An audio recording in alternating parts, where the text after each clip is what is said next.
Muy buenas tardes para todos los compañeros de la Universidad Católica de Oriente.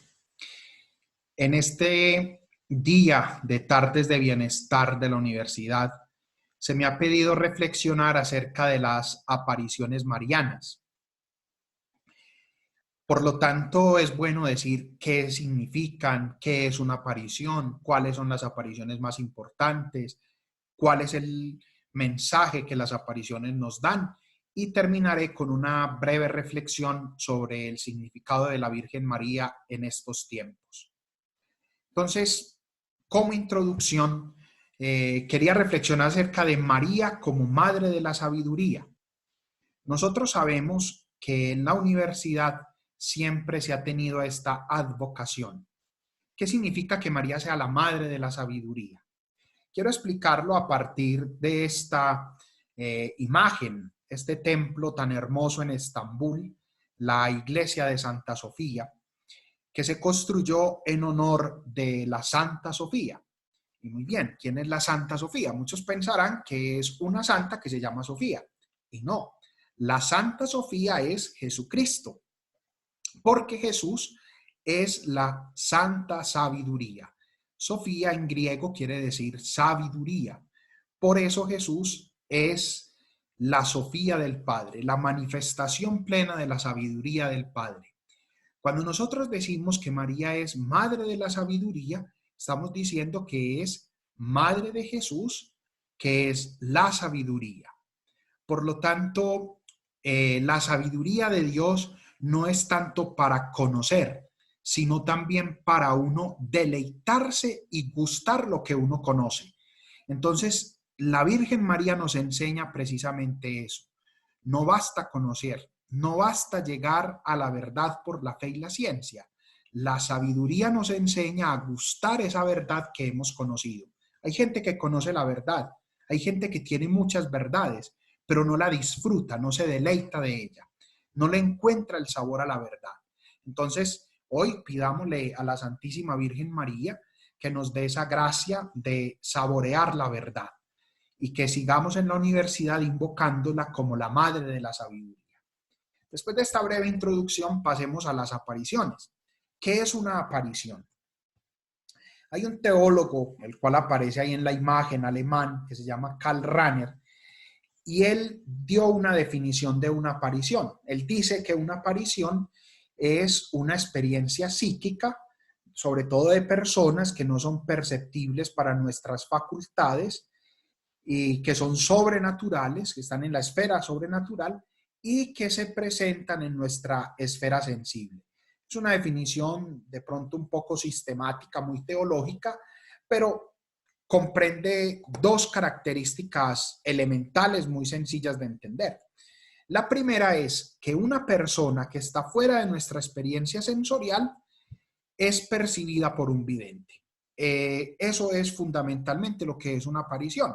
Y en el vidente se da un sentimiento de la presencia. Encuentra este ser que está fuera de nuestra experiencia sensorial y tiene un éxtasis.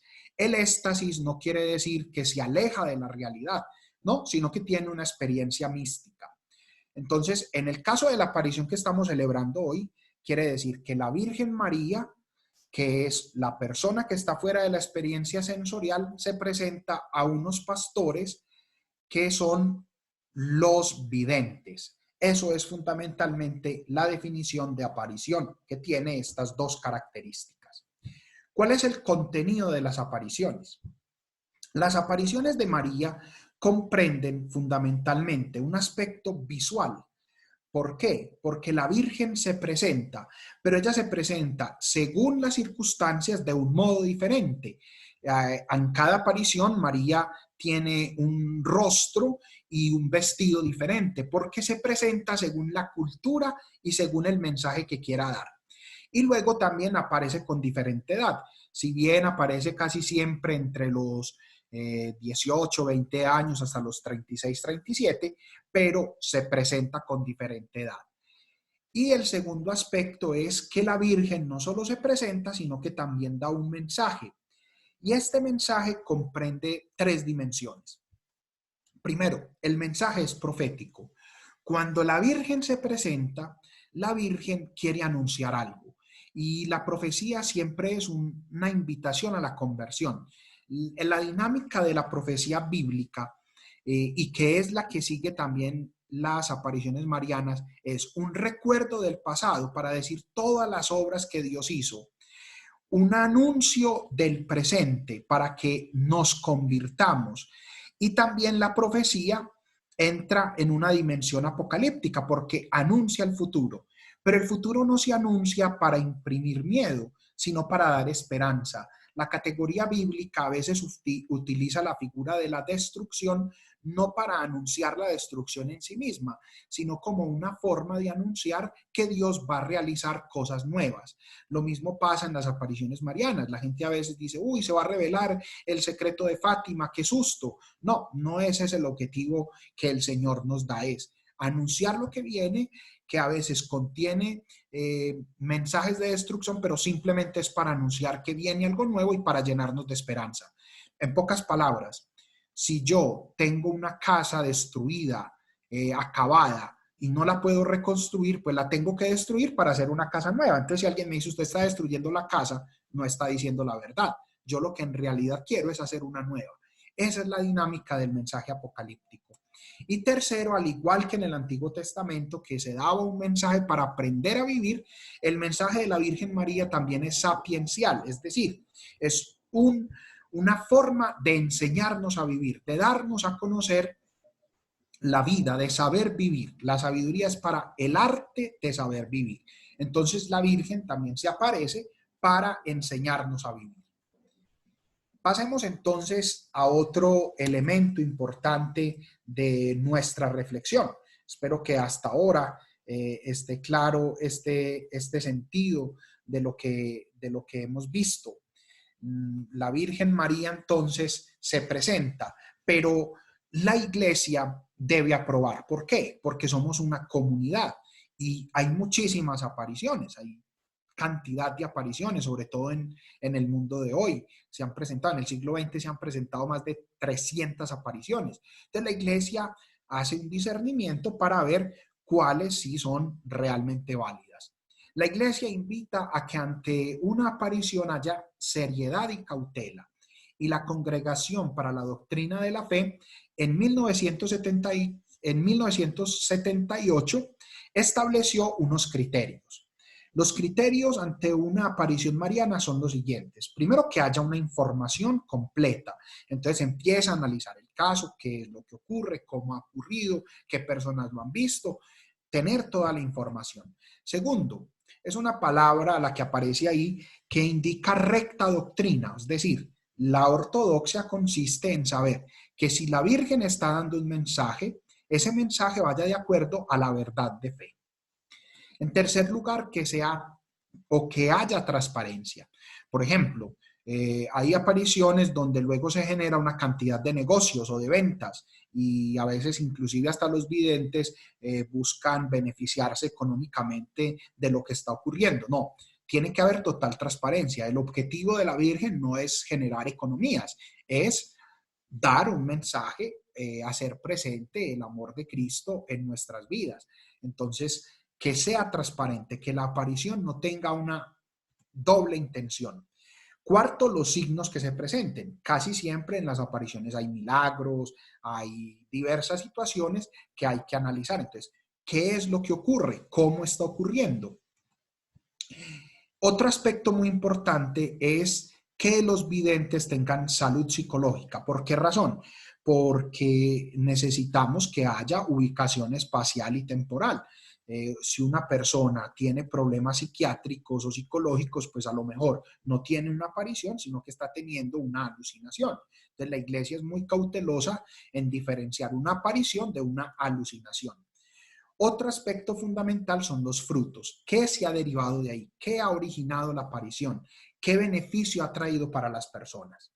Y por último, el juicio de la iglesia. El juicio de la iglesia depende de todos los criterios que se mencionaron anteriormente. La iglesia entonces, a partir de todo eso, establece y dice qué es lo que ha ocurrido. Por eso, la iglesia entonces aprueba algunas apariciones. No es algo que se suele hacer, hay que investigar bien, pero vamos a reflexionar o a mirar las apariciones que la Iglesia ha considerado que sí son ciertas. Son las siguientes.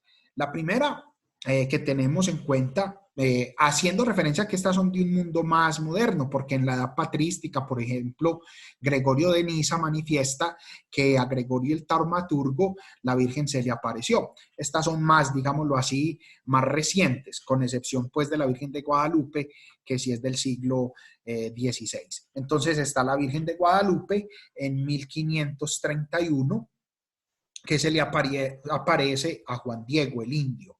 Luego está en 1906 una aparición que se dio en Quito, en un colegio, en el Colegio de San Gabriel, donde la imagen de la Virgen empieza a tener manifestaciones y luego se hace unas consultas. La que estamos celebrando hoy, la de Fátima, en 1917, de las más importantes, de las más famosas, la Virgen que se aparece a 3 pastores. Luego está la aparición en la Virgen de Pontevedra. Esta depende de la anterior porque es una aparición que la Virgen tiene a una vidente de Fátima, a Sor Lucía, que se había hecho religiosa, y en este convento donde ella vive, la Virgen se le vuelve a aparecer. Lo mismo la siguiente aparición que es en Tuy, también en España, cerca a Pontevedra, porque Sor Lucía cambia de monasterio y allí también la Virgen se le aparece en 1929. Continuamos con 2 apariciones que se dieron en Bélgica. La primera es en un pueblito, se le aparece a unas personas y ella manifiesta o se da a conocer como la Virgen del Corazón de Oro. Ella, un corazón de oro, es una expresión muy bonita para explicarse lo que es María. Y luego en otro pueblo en Bélgica, la Virgen se presenta como Nuestra Señora de los Pobres, otra aparición mariana en este País Bajo. Luego está una aparición que se dio en Siracusa, en Italia. Allí la Virgen se aparece a unos esposos. Es una imagen que derrama lágrimas. Estas lágrimas las analizan, se dan cuenta que en realidad sí son lágrimas humanas. Se apareció a una pareja de esposos. En Egipto, en Zeitún, en 1968, hay unas figuras luminarias. Un mecánico islámico es el primero que se da cuenta, luego muchas personas lo pudieron presenciar, la Iglesia Ortodoxa y la Iglesia Católica hicieron un análisis y ambas iglesias aprobaron estas apariciones en Egipto. Luego está en Akita, en Japón, la Virgen María allí, una imagen de ella, Nuestra Señora de las Naciones, derrama lágrimas, se apareció a una religiosa. Allí la Virgen pide la conversión de todo el mundo. Otra aparición que la iglesia ha aprobado fue en Damasco, en Siria. La Virgen allí, un ícono de la Virgen María, empieza a derramar aceite, brota aceite de la imagen y la iglesia católica y la iglesia copta ortodoxa también la aprobó. Un mensaje de paz. Sabemos todo lo que ha sufrido el pueblo sirio y la Virgen allí invita a la paz. Finalmente hay una aparición que no es muy documentada en Massano, en Italia, en 1986, en un pueblito pequeño de Italia. Ahora bien, estas son las apariciones que la Virgen ha tenido. ¿Cuál es el valor de las apariciones para la fe de la Iglesia? A ver, en primer lugar hay que decir que el valor de las apariciones en cuanto a la revelación es relativo y en cuanto al mensaje también es relativo. Es decir, uno no está obligado a creer en una aparición mariana. No hace parte de un contenido esencial de la fe que uno tenga que aceptar. No, la Virgen María se aparece para alimentar la fe en la revelación y para alimentar el mensaje de la revelación. En cuanto a la revelación es relativo porque la única revelación plena es Jesucristo. Jesucristo es la revelación definitiva del Padre. La Virgen María no añade cuando se aparece nada a la fe. Y su mensaje tampoco añade nada al mensaje central, que es el mensaje de los evangelios. Mejor dicho, si la Virgen se aparece es para confirmar la revelación y confirmar el mensaje de la revelación. ¿Cuál es el significado de las apariciones para nosotros? ¿Qué significan o por qué la Virgen María se aparece? En primer lugar, la Virgen se aparece para fortalecer la fe en María, para mostrarnos cuál es la misión de María en la historia de la salvación. Y en segundo lugar, Dios se manifiesta cercano. Esto quiere decir, o una aparición de la Virgen María se da porque el Señor nos manifiesta que Él no nos ha dejado, que Él sigue con nosotros, que Él nos sigue acompañando en la historia, que Él va con nosotros en nuestro caminar. Y tercero, porque María acompaña el destino del mundo. Ella es el modelo de la iglesia, el modelo de los cristianos. Entonces es la forma como el Señor nos dice que la debemos imitar para que transformemos el mundo. Estos son pues los tres significados de las apariciones de María. Y quiero terminar la reflexión con qué significa María en estos tiempos de pandemia. ¿Qué nos dice la Virgen María a nosotros hoy? Y yo lo quiero hacer a partir de los siguientes textos bíblicos. En primer lugar, Juan 19:27 dice que el discípulo recibió a María en su casa. La iglesia primitiva, porque estaba siendo perseguida, se tuvo que encerrar para preservarse, para cuidarse. Ese es el primer mensaje de la Virgen. Quedémonos en casa para cuidarnos. Hay que guardar nuestra salud. Hay una advocación mariana que es Nuestra Señora de la Salud. Por eso, quedarnos en casa es imitar a la Virgen María porque cuidamos nuestra salud. Segundo, en Juan se nos dice que María le dice a Jesús, no tienen vino. Es decir, en tiempo de pandemia hay que ser como María, mirar quién tiene necesidad. Muchas personas que están a nuestro alrededor necesitan afecto, pero también algo material. Debemos estar pendientes para ver quién nos necesita. Así como María se fijó y vio que unos esposos necesitaban vino, ¿qué necesitan las personas que están a nuestro alrededor? Tercero, Lucas cuenta que María se dio cuenta que Isabel necesitaba y fue sin demora a un pueblo de la montaña. San Ambrosio comenta este texto diciendo que María fue presurosa a la montaña porque ella es la primera en manifestar afecto y cariño a aquellos que ama.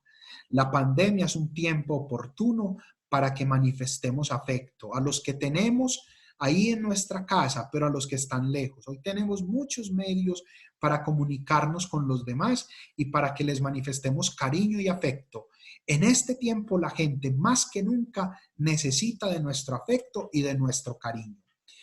El ángel a María le dice que ella va a ser la madre de Jesús. Por eso en este tiempo es un tiempo para ejercer plenamente la maternidad y la paternidad. A muchas personas este tiempo les ha permitido compartir más con sus hijos, con sus padres. Por eso entonces la Virgen María es un ejemplo para que seamos madres en el buen sentido de la palabra y seamos padres.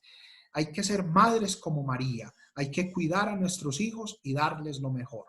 Y finalmente, la Virgen María recibe del ángel este anuncio: no temas, María, porque lo que te ha dicho el Señor se cumplirá. María aprendió muy bien esto y por eso María frecuentemente en sus apariciones dice, no temas. El mensaje de la Virgen para nosotros hoy también es que no tengamos temor, que esta situación es difícil, que a veces tenemos miedos, que a veces nos despertamos y no sabemos qué va a pasar, pero hay que confiar en Dios y como María recibamos este anuncio de no tener miedo. Y ella en Fátima, a unos pastorcitos que tenían miedo, la Virgen se les aparece y les dice, no tengan miedo. La Virgen sigue con nosotros, el Señor está con nosotros, no tengamos miedo. Muchas gracias a todos, Dios los bendiga y que el Señor los acompañe siempre.